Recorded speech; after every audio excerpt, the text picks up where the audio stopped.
My name is Clara Thompson, and I am 33 years old. My world revolves largely around the towering bookshelves, the familiar smell of old paper, and the almost sacred silence of the Seattle Central Library. I am a librarian, and I love my job with all my heart. I love the logical order of the Dewey Classification, the thrill of turning the pages of a treasured book, and helping people find the treasures of knowledge hidden among the words. My life is a simple, quiet one, spent mostly between the library and my cozy little apartment overlooking the blue waters of Puget Sound. I am single, have few material ambitions, and my greatest joy is being lost in the world of books. My mother, Mary, the gentle and supportive woman who had always supported my passion for reading, died 5 years ago after a battle with cancer. Her passing left a huge void in my heart. Since then, my closest friend and greatest confidant has been my grandmother, Eleanor Vance, my mother's mother. She was an extraordinary woman, intelligent, sharp, a successful businesswoman before retiring, but extremely warm and loving towards me unconditionally. She always listened to me, understood my somewhat introverted and different thoughts, and was the only person in the family who never complained about the boring job of a librarian. But then, that last consolation left me. My grandmother Eleanor had died a month earlier at the age of 85, leaving me with immense grief and a strange sense of loneliness. My father, Robert Thompson, was a gentle, loving man, but he was somewhat passive and easily influenced. My relationship with my uncle David Vance, my mother's only brother, had always been distant and cold. He, a small businessman who had retired early, had always seemed dissatisfied with life, and perhaps with the favor my grandmother had shown us. And it was at the reading of my grandmother's will in a formal law office in downtown Seattle that my quiet life was turned upside down by two successive shocks, one about my fortune and a much more terrifying shock about my own identity. The atmosphere in the small conference room of Thompson and Associates, ironically my last name, was tense. I sat there next to my father, across from my grumpy Uncle David, and a few other distant relatives I rarely saw. Mr. Harrison, the venerable old lawyer who had served my grandmother's family for decades, began reading Eleanor Vance's last will and testament. After small distributions to charities she loved and a few souvenirs to close friends, Mr. Harrison got to the most important part: the division of the vast fortune Eleanor had accumulated over her successful life. I knew my grandmother was well off, but I had never imagined the true extent of it. Valuable real estate in Seattle and California, a diversified stock portfolio, cash and other assets. The total value, according to the attorney, was estimated at nearly $10 million, and then Mr. Harrison read the last paragraph, the one that stunned everyone in the room, including me. And the entire remainder of my estate, after the above obligations and distributions have been completed, I, Eleanor Vance, with all my mind and love, do hereby bequeath to my sole and lawful heir, my beloved niece, Miss Clara Thompson. $10 million. For me, the modest librarian Clara Thompson. My ears rang. My head was spinning. I was completely stunned, unable to believe what I had just heard. A wave of complex emotions rushed through me. The still aching sadness of losing my grandmother, deep gratitude for the immense love and trust she had shown me, and a sense of pressure, overwhelmed by the enormous responsibility that came with such a fortune. I glanced at my father, who looked equally stunned. Then I glanced at Uncle David. His face was red, his lips pressed together, his eyes glaring with anger and utter disappointment. Clearly, he had not received what he had expected. The reading of the will ended in a tense silence. As we walked out into the lobby of the lawyer's office, Uncle David abruptly stopped me. His scowl had turned into a sneer of venom and contempt. "Don't be so happy, Clara," his voice hissed, loud enough that several people around him turned to look. "That money was never supposed to be yours. Why do you think Grandma loved you so much? Why would she push me, her own son, aside to give you everything?" He leaned close to my face, his voice whispering but full of venom. "Because you are not her real niece. You do not have the Vance blood. Your mother, my sister, that hypocritical woman, never dared to tell you the truth, did she? You are just a bastard, the child of some man she had an affair with before marrying your father, then brought back to this house to raise. You have no right to a penny of this fortune, you adopted child." Every word Uncle David said was like a knife stabbing straight into my heart. It was like a bolt from the blue. It was more shocking than suddenly inheriting $10 million. The entire foundation of my family, my origins, my identity, the boundless love I believed my grandmother had for me, it all seemed to collapse in an instant. "No, it can't be," I stuttered, trying to find my voice. "You're lying. You're just making this up out of jealousy. My mother, my grandmother, they would never lie to me like that." "Cheating?" Uncle David sneered sarcastically. "Go ask your father, ask him if he knows anything about his wife's clean past. Then you'll know who's lying." With that, he turned and walked away, leaving me standing in the middle of the law office lobby, heartbroken, mind blank, only those venomous words echoing endlessly. Adopted? Bastard? Not of Vance blood? Who am I really? The days that followed the reading of the will and Uncle David's shocking accusations were the darkest and most chaotic of my life. The $10 million fortune now paled in comparison to the agonizing question of my own identity. Were Uncle David's words true? Was the love my grandmother and mother had shown me merely an act designed to conceal a shocking secret? I tried to push those thoughts away, trying to cling to the warm, loving memories of my grandmother Eleanor. She was a strong, independent woman, but also incredibly gentle and understanding to me. I remembered the quiet weekend afternoons when we sat together reading books in her rose garden in her old house on Lake Washington. She never imposed her thoughts on me, always listened to me talk about my favorite books, about my somewhat different thoughts on life. She was the only person in the family who never criticized my job as a librarian as boring or without a future. On the contrary, she always said she was proud of me, of my intelligence, my love of learning, and my kind soul. "You have your mother's eyes, Mary," she used to say, looking at me affectionately. "But this steadfast, unshakable character is exactly like mine." How could those words be false? But then, little doubts began to creep into my mind, like worms gnawing at my faith. Thinking back, there were times when my grandmother seemed a little worried when talking about my mother's past. There were awkward silences in the stories about my mother's youth. There were vague instructions that at the time I just thought were the usual advice from the elderly. "Families are sometimes complicated, my child. Things are not always as they seem." Or, "Don't believe too much in what others say. Find out the truth for yourself." Were these hints of some secret? Then I thought about my mother, Mary. My gentle, somewhat resigned mother. She had always loved me dearly, but there were times when she seemed distant, inexplicably pensive. Her relationship with her brother David had never been particularly harmonious. I remember hearing them arguing quite heatedly on the phone a few times about money or some other family issue that I didn't understand. Was there some secret she had taken to the grave? A secret about her past? About my origins? And Uncle David? Why did he hate me so much? I remembered his past attitude. He was always distant, sometimes sarcastic about my job and my simple lifestyle. He often complained that my grandmother was too biased toward my mother and me, that she was throwing money out the window when helping us. Once, during a family meal, he blurted out a meaningful joke. "This Clara girl doesn't look like any of our Vance family, does she?"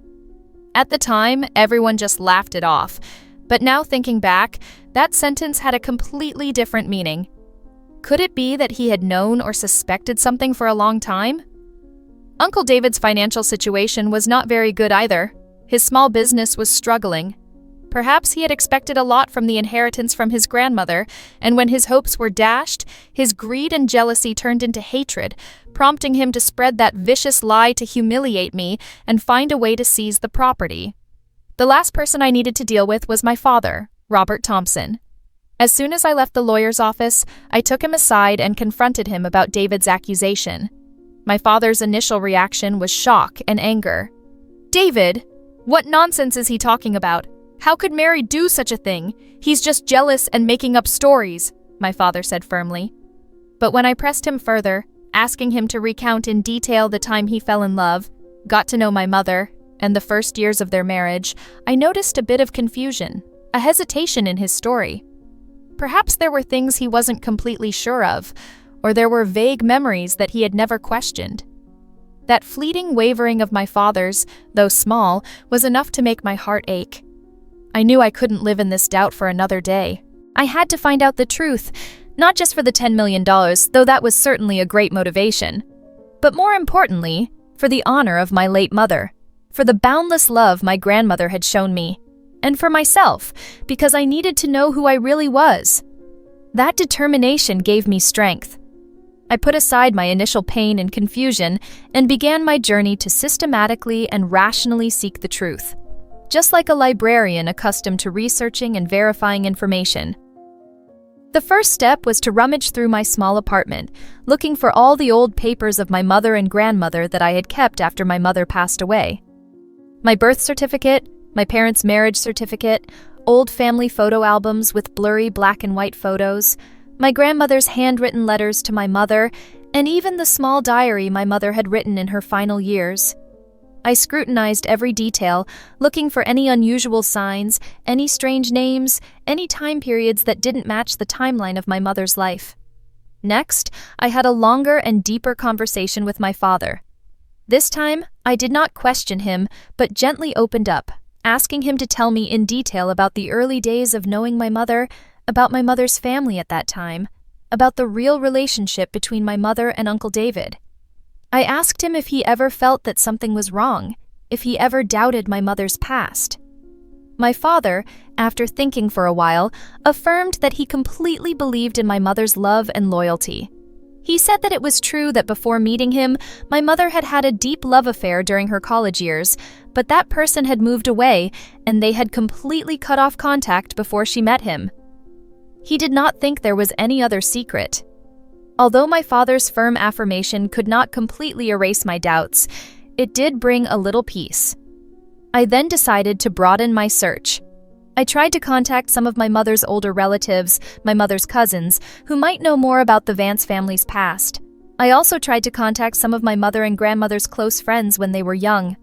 This was difficult, as many had moved away or did not want to be bothered with the past. Some were reluctant to broach the subject. However, my persistence eventually yielded a few fragile clues. A distant cousin of my mother's, after some hesitation, told me that Mary had indeed had a rebellious phase in her youth, quite different from the gentle exterior she later assumed. She had a boyfriend whom her family, especially her grandfather Arthur, disapproved of. The relationship ended in tears and secrecy. The cousin did not know the details, only that Mary had met and married my father some time later. Another clue came from Helen, Eleanor's grandmother's college friend. Helen said that Eleanor had been very upset and worried about David, her youngest son. David had been selfish and jealous of his sister since he was a child and had made unreasonable demands for money. Eleanor had had to step in to solve David's financial problems on several occasions. Helen also hinted that there might be some big family secret that Eleanor had been trying to hide to protect her reputation and the well-being of her children. Those clues, though not enough to draw any conclusions, made me realize that my family story was much more complicated than I had ever known. And perhaps Uncle David's lies were not simply born of greed for inheritance. Realizing the complexity of the matter, especially when it came to inheritance law, I decided to seek professional help. I hired Sarah Chen, a young but very talented and sharp female attorney in Seattle, specializing in inheritance law and family dispute resolution. After listening to my whole story and reviewing the documents I had collected, Sarah advised me to stay calm, avoid any unnecessary direct confrontation with Uncle David, and focus on consolidating the most solid legal evidence to protect my legal rights. She also offered to assist me in requesting other necessary legal documents from the authorities or from my grandmother's lawyer. The real breakthrough in my search for truth came from an unexpected place, an old wooden box filled with my mother's belongings that I had brought home from my grandmother's house after she died, but had never had a chance to open. While rummaging through old papers, I decided to open the box. Inside, among old photos and small souvenirs, I found a thick stack of letters carefully tied with a faded blue ribbon. They were letters that my grandmother Eleanor had written to my mother Mary over the years, from when she was a young girl until the years after I was born. I sat quietly reading each letter, tears streaming down my face. My grandmother's neat handwriting was filled with love, concern for her daughter and granddaughter. She told me about her daily life, her business, her long trips. She asked about my health and hers, encouraged my mother in difficult times, and in many letters she mentioned me, Clara, with all her pride and affection. She called me her little granddaughter, the joy of her old age, Mary's loving blood. She told me about my visits, about the naive stories I told, about the talent for painting she discovered in me. Not a single line, not even the smallest, expressed any doubt or distance towards my origin. In particular, there were a few letters written around the time when Uncle David was in his greatest financial difficulty, which I learned from Helen, in which my grandmother expressed her deep disappointment and concern for her youngest son. She wrote, "I really don't understand David anymore, Mary. He has just incurred another huge debt. His greed seems to have no bottom. I am afraid that one day he may do worse things just for money. You must be very careful with him. Don't trust him too much, my daughter." These letters were not only a strong proof of her love for me and my mother, but also revealed something of Uncle David's true nature and why my grandmother decided to exclude him from the main inheritance. And then, in the middle of that pile of letters, I found something even more important: my original birth certificate, issued by the Washington State Department of Health. It clearly stated, full name, Clara Thompson, place of birth, Seattle, Washington, father's name, Robert Thompson, mother's name, Mary Thompson. There it was, the irrefutable evidence. Uncle David's lies had been completely exposed. I was indeed the daughter of Robert and Mary, and the biological granddaughter of Eleanor Vance. But the story doesn't end there. As I continued reading the last letters my grandmother wrote to my mother around the time my mother passed away, I stumbled upon another family secret, one that had nothing to do with my bloodline, but that could explain some of Uncle David's bitterness and hatred. In a heartfelt letter, my grandmother confided in my mother about a mistake in the past of my grandfather Arthur, her husband, who had long since passed away. It turned out that my grandfather had had an illegitimate child with another woman before marrying my grandmother. Eleanor, with her tolerance and strength, had known about this for a long time and had even accepted to secretly support and provide for that illegitimate child for many years without letting her children know. However, perhaps somehow, Uncle David discovered this secret after my grandfather passed away. He always felt unjust, felt betrayed, shared the love, and possibly even the property of his parents with an outsider. This incident, combined with his own failures and financial difficulties, made him bitter, selfish, and always tried to blame others, especially my mother and my grandmother. Discovering this secret, I no longer felt as angry at Uncle David as before. Instead, I felt a vague pity for a man trapped in his own jealousy and dissatisfaction. At the same time, I respected and admired my grandmother and mother even more. How they had to carry such burdens and painful secrets in their hearts, yet they always tried to keep the family peaceful, always loving and tolerant. With all the evidence and facts in hand, along with the strong support from attorney Sarah Chen, I knew it was time to face Uncle David head-on, not to argue or take revenge, but to assert the truth, protect the honor of my mother and grandmother, and put an end to those vicious lies. Sarah Chen sent a letter on my behalf inviting Uncle David and my father to the lawyer's office for a family meeting to clarify some issues related to Mrs. Eleanor Vance's will. I also called my father personally, clearly explaining what I had found and asking him to confront Uncle David with me. My father, after hearing the whole story and seeing the evidence I had presented, especially the birth certificate and the letters from my grandmother, was completely on my side, anger towards his sister-in-law's actions welling up in him. The meeting took place in Sarah Chen's office. Uncle David came in with a rather challenging look on his face, probably thinking that I had no evidence and he could still continue to pressure me. My father sat next to me, his eyes determined. Ms. Sarah Chen, with her professional demeanor and firm voice, began the meeting by reaffirming that the contents of Mrs. Eleanor's will were completely legal and in accordance with the wishes of the deceased. Then she went straight to the main issue. Mr. David Vance's baseless accusations about the parentage of my client, Ms. Clara Thompson. Then she calmly presented the evidence one by one. Certified copies of my original birth certificate showing my parents' names, handwritten letters from Eleanor Vance expressing her boundless love for her beloved granddaughter Clara, and her concerns about David's own character and behavior. Sarah even tactfully mentioned the possibility of a DNA test if David still had doubts, an offer she knew he would not dare accept. Uncle David initially tried to interrupt, tried to refute, but in the face of such clear and undeniable evidence, his false confidence gradually disappeared. His face paled, then turned red with shame and anger at being exposed. He began to stammer weak excuses, blaming it on a misunderstanding, on mishearing the information. At that moment, my father, who had been silent until now, suddenly spoke up, his voice filled with indignation. "David, shut up! Don't try to make excuses. You have insulted the honor of my late wife and hurt my daughter just because of your greed.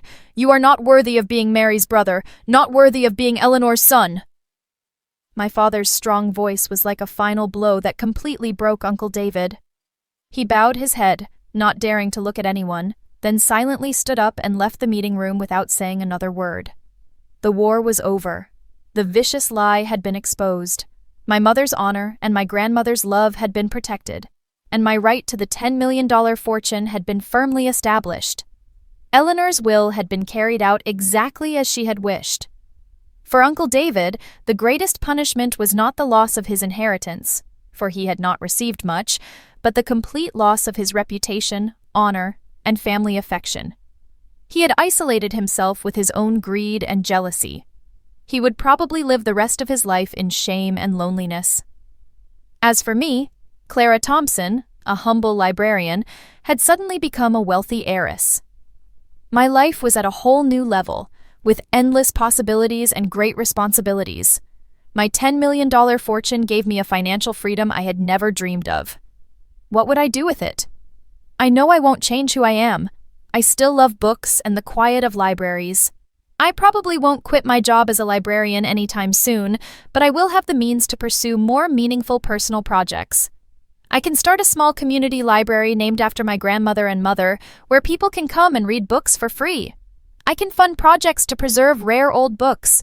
I can travel the world, visit famous libraries, places I've only known through books. I will also use part of my fortune to take better care of my father, ensuring he has a comfortable and peaceful old age. My recent traumatic experience has taught me some very profound lessons about the complexity of family relationships where love and greed, jealousy and tolerance can coexist. About the power of truth, which, even though it is sometimes hidden under many layers, will eventually shine through.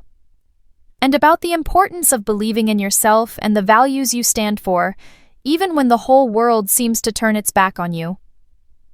I have become stronger, more independent, and perhaps more cautious in my trust. But I am not bitter. On the contrary, I am grateful. To my grandmother and mother for their boundless love, albeit expressed in different ways. To my father for finally standing up for what is right. And to my Uncle David, whose cruelty prompted me to embark on a journey of truth that has helped me understand my family, my past, and most importantly, myself. My uncle's cruel words that day seemed like a fatal stab, but as it turned out, they were the key that opened a new door, leading me to the truth, to justice, and to a legacy that was not only measured in money. The greatest legacy that my grandmother Eleanor left me was her unconditional love, her unwavering belief in my worth as a human being, and the lesson of inner strength to overcome all adversity. And I will continue to live my life in a way that is worthy of that precious legacy.